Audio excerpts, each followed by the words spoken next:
Hello, welcome back to Discovering an Educated Life. This is Megan, and today I'm coming to you to share what we're using for the summer 2024 school year as our summer homeschool options. And if you are new to my channel, go ahead and subscribe and ding the bell. I am a homeschool mom to an only child. So when I'm talking, keep in mind I'm always talking from the perspective of an only child mom. I'm sorry, I keep messing with my hair. So when I'm speaking, I'm not speaking from the perspective of somebody that's homeschooling a large group of children, even though some of the rules and things can apply to both. So I don't want you to think I'm doing this and this and this and all these things. Not everybody's home's the same, and what I'm sharing is not for you always. I'm saying that from the perspective that, I'm sorry, I'm really messing my camera up today, but what I'm sharing is anecdotal. I read that somewhere. I think I cannot think of her name, but she does Delightfully Feasting, and she was talking about how whatever you listen to somebody share their homeschool or their curriculum experiences, it's an anecdote. And what that means is that it might not be the same for you. Not everybody is gonna use the same things, and you kind of need to develop some of your own homeschool philosophy and your own goals and just your own way that you want to do things. So I'm gonna kind of lean my camera back here while I share some of the things that we are using this year for summer. So the first thing I'm going to talk about is reading. So if you're ready to hear lots of great curriculum and lots of great books and things, grab your coffee. I have mine sitting right here on my lap, or tea or whatever you want to drink. I have the AC on. It's hot here, 4th of July week. So I do have the AC on, but I still love my afternoon coffee. So I'm going to share, we love Read Aloud Revival. So if you have followed me for any length of time, you probably realize how much I do love Read Aloud Revival. And this summer we're doing a fairy tale summer. So we're reading the Wing Feather Saga. And this worked out perfect because as we ended last school year using A Gentle Feast, this was one of our read alouds, and then it was the Read Aloud Revival for the summer. So it worked out exactly perfect. We had just started it when Sarah Mackenzie announced what the summer read aloud was. So Wing Feather Saga is our read aloud for the summer. I'm throwing books here. The next thing, I did go ahead and choose to do this massive classic fairy tales book. That's beautiful illustrations is part of the reason. I just really loved it. And Sarah Mackenzie talked about it in her video she did on the Read Aloud Revival.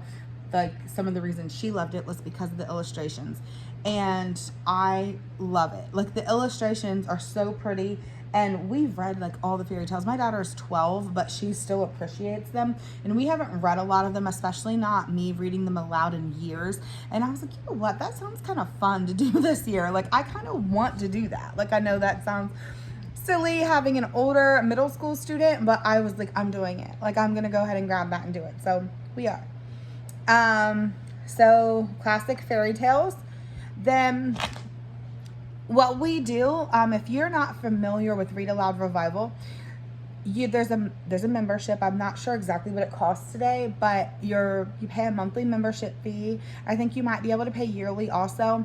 And she provides so many resources in that. There's a study guide for the books that you're doing, and there's also sometimes live Zoom with the author, which my daughter just was able to do the one with Andrew Peterson. I know his son's going to be doing a creature workshop where they're going to learn how to create a creature in their world. There's a map working workshop that's just for the summer. So I'm not paid for this, I promise. I just am so much a lover of Read Aloud Revival and what it's done for us in our reading and our focus and mentality toward reading. I knew what I wanted, and when we discovered Read Aloud Revival when my daughter was much, much, much younger, I realized this is a tangible resource to meet what I already knew I wanted to meet in my goals. And so we've always used it almost all the way through our schooling. Maybe not always perfectly. I haven't always got on all the live things, but I've used so many resources, and it's made up a large portion of our homeschool. And so I highly recommend Read Aloud Revival from Sarah McKenzie, if you get the chance to do that subscription. So, and I will say all of that is a PDF download if you're going to get those resources. They're not like sent to you, but they're so good. So I highly recommend that. Second, I will kind of dive here into the rest of it, because that's all we're doing for reading for the summer. My daughter reads a lot, but those are the read alouds I'm choosing to use with her, and like our curriculum, I guess you could call it, because it is summer. So I do keep things really relaxed. So the next thing I'm going to dive into and talk about has a grade level on it that's not the grade level we're in, and that's what I wanted to discuss at least briefly. So I've already mentioned before, and I think you probably realized, my daughter has been behind in math. And I treat that the same as anybody would if their child would be behind in reading. Like if your child isn't reading and they're approaching an older age, you kind of have to look at their readiness. The same applies to math. Like if you see the math readiness is just not there, and all you're going to do is push them into a hatred for the subject, then I just scale back. And so when you see me use especially grade level resources that have multiple subjects in them, I typically am using 1 to 2 to even 3 or more grades below where we are. So that's why you're going to see the grades you do on this. So this is our summer bridge that we are using this summer. And you probably are like, really? Grades 4 to 5? Well, that's where I felt like she needed for math, to do something that was truly math review and not challenging new concepts for the summer. This is where we were. So I just got it. I thought it looks really good. There's reading, writing, math, science, social studies, and fitness. And I love Summer Bridge. One of the reasons I haven't used it in the past is because of the math level. Like I always felt like I needed to get the 1 on grade, and I'm not that I'm like really crazy about grades either, but like I just felt like that's what we should do. And this year I didn't, and I was so much happier that I just went ahead and bought the 1 that I felt like that's where she placed. Now, some of the language arts is like more basic review, but it's truly review. That's what it is. It's to make sure we're not losing and missing large gaps of the things we covered this year. And that's where we are. So I have her do this. It takes about 15 minutes a day. She does one worksheet, or not one worksheet, but one thing a day. So I'll show you like an example here of something. So like, I'm trying to find like an example of something here. Okay, so like here's one she did. She was just doing like a fraction review. And so that's like something she's, she still needs to practice. And then I actually crossed this out because she wrote a Harry Potter review where she's working on for like writing a blog. So I had her, like she's reviewing like what she thinks about the new Harry Potter show coming out. And then she did a reading comprehension. So it's every day has about a front and a back, and the topics are things like she might have language arts, there might be grammar, sometimes there's mixed math practice, reading comprehension, there's geometry, time. Again, like she knows how to tell time, but sometimes she needs that practice still. Like that's no exaggeration. Like all of those things kind of work together as executive functioning things when it comes to math, and that's just something she needs more practice with, so I'm fine with that. There's fitness. Sometimes there's like, something physical you have to do, true and false.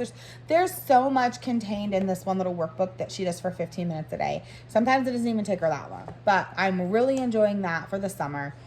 And then that's kind of like her language arts and math. The other 2 things she is continuing in language arts and math for the summer are IXL. She does like 4th to 5th grade. I pick different assignments for her that I want her working on in math, and she does those. And so what I'm doing in that is instead of pushing her and being like, you're going to be in 7th grade, you need to do pre-algebra, I'm letting her do remedial work at her level. Instead of thinking I have to find something that's like says 7th grade on it, I'm just finding the resources and using the things that allow her the remedial work that I know she needs, and she's encouraged in that. So I will say that is her, that's her math, and like that's what she's doing for math. And she's also working through a lower level than where she's at of the Good and the Beautiful math, the Simply Good and Beautiful over the summer, and that's also going really well. And those lessons do not take a long time. So she is practicing from 3 different resources. Sometimes the math's in her bridge. She's doing the Good and the Beautiful at a lower level for some remedial work, and she practices on IXL for about 15 to 20 minutes a day. So that altogether in a day for math takes her maybe about 40 minutes, maybe. I mean, it depends on the day. It's not super time consuming. And the language arts portion of that she knocks out. When I'm talking about the reading, we do that at bedtime. So none of this stuff is like a school day. It's just kind of all intertwined. This is something I do give her to do. This is an old school workbook that an old teacher friend gave me. And it says it's for grades like 5 and 6. Again, I don't care what the grade says, but it has things in it that are fun, like palindromes and some different critical thinking anagrams, like things that, you know, compound capers. It just has a lot of fun stuff in it that makes you think. There's things for math, there's things for language arts. It's just a lot of, you know, just like what you probably think of like just boredom workbooks from like the 90s and early 2000s. But she's actually really enjoying doing these this summer. So that's something that I just let her write directly in the book, because I don't need, it's kind of like to make copies from, but I don't need the book after she uses it. So I just let her write directly in that. And that's been one of her summer resources. So what else are we doing? So I like to pick subjects for the summer that are fun and pick things to do. So I have so many like craft kits and so many things like that on the shelf upstairs that I just let her do like whatever. I make her pick out a couple of different things. We play a lot of games in the summer. That's kind of what we've done. But I've also wanted some structure. Like I said, it takes her maybe an hour a day to do like her language arts and math that I just described. She does do night zookeeper for language arts as well. And that is something I have her get on for about 20 minutes a day. So I would say an hour to an hour and a half every morning. She kind of gets up and does her own thing and finishes all of that. Like everything I just showed you and talked about, she gets up and does that in the morning on her own. She goes outside and plays. She gets out some kits and things to work on. And then she's like, you know, that's what she does. Then I picked some other resources to work through. So what I did is I picked something for like science and something for history, and we work through them for the summer. So the first thing for science we're doing twice a week is the birds unit from the Good and the Beautiful. I've had this on my shelf for so long, and I just finally got it out and started working on it.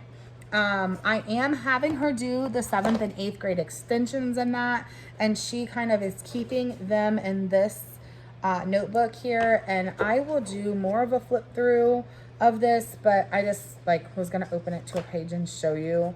Like there's just some of it is just like things she's cut out from their resources, and then other things are things like she's had to draw. So it just depends on the day and what she's working on. So like I said, she is doing the extension, and every day when she gets up, I always have something prepped for her. So like I said, she has all those things I showed you, which takes about an hour. And then I have a clipboard where I put her work. Like this right now has like an extension activity from the 7th and 8th grade lessons from the Good and the Beautiful. So I just put a piece of paper, or however many pieces of paper she's going to be working through on this. And that's her work for the day. It's always on there. Now that's 2 days a week. So like maybe Monday, Wednesday, however it works out. Because it kind of varies, because sometimes we skip a day of it. So I would say the most we do is 2 days a week. Some days we only get to it once. It just depends on the week and how things work out. Now the second part to that is our history. I'm trying to grab it here.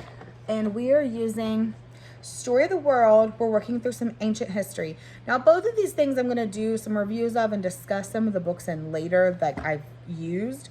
I'm not going to tell you everything, but the Good and the Beautiful, or I'm sorry, not the Good and the Beautiful, the Story of the World. And then I have the audio book, which she listens to. And then I do reference the Usborne encyclopedia, and I also go through the quick links and find things like videos and other resources I want to use through the quick links through Usborne. And then I've added in some other books. The one we're currently reading right now is The Tales of Ancient Egypt, which has worked out really well for our fairy tale summer because these are kind of like folk tales of Egypt. And so I'm really like, I've added in a lot of things that kind of feel like folk tale-ish for the summer read. And I also read this at bedtime with the other books. I don't read this separately. I do this one at bedtime, and I have it in our book basket. And I also have already read through the Pharaohs of Egypt, but there's so many other books we've read. So I want to kind of do a little bit of a review of that. But I will also show you all the work she does. I'm putting in this binder because she is using not just the book, but the activity guide, which was inside of there. And I'm gonna flip this around for a second and show you. I have like this big old mess here, but I'm gonna go ahead and flip this. Oh, my camera's being silly. I'm sorry. It won't let me flip. So let me just hold this up. I have like her, this is her history she was working on. She has like review cards and stuff in here. I'm gonna do a more thorough review of that. I know this is like the worst video ever, but I just wanted to get this out before I'm actually about to go to some fireworks tonight. So I just wanted to get this out to share with you like what we've been working on this summer while I actually had a break. We're not doing anything today. She had a theater class today, and that's it. So I didn't have any really busy things going on. So I wanted to kind of stop and share with you what we're working through. So as far as like classes like that this summer, she's done some musical theater classes. She's taking ballet, and there's a local studio that has a few like different classes that are fun, like a creative writing class and stuff for her to take. So that's what we are doing this summer. We went to a lot of things at our local library. We went to some local festivals. We're just kind of enjoying the summer for what it is. So without keeping you guys too long, let me know what you guys are using this summer, what's working for you. And also, don't forget to hit like, subscribe, and ding the bell. And I'm going to be bringing you those reviews of The Good and the Beautiful Birds and of our Story of the World and how that went this year. Thank you, and have a good day. I'll see you soon.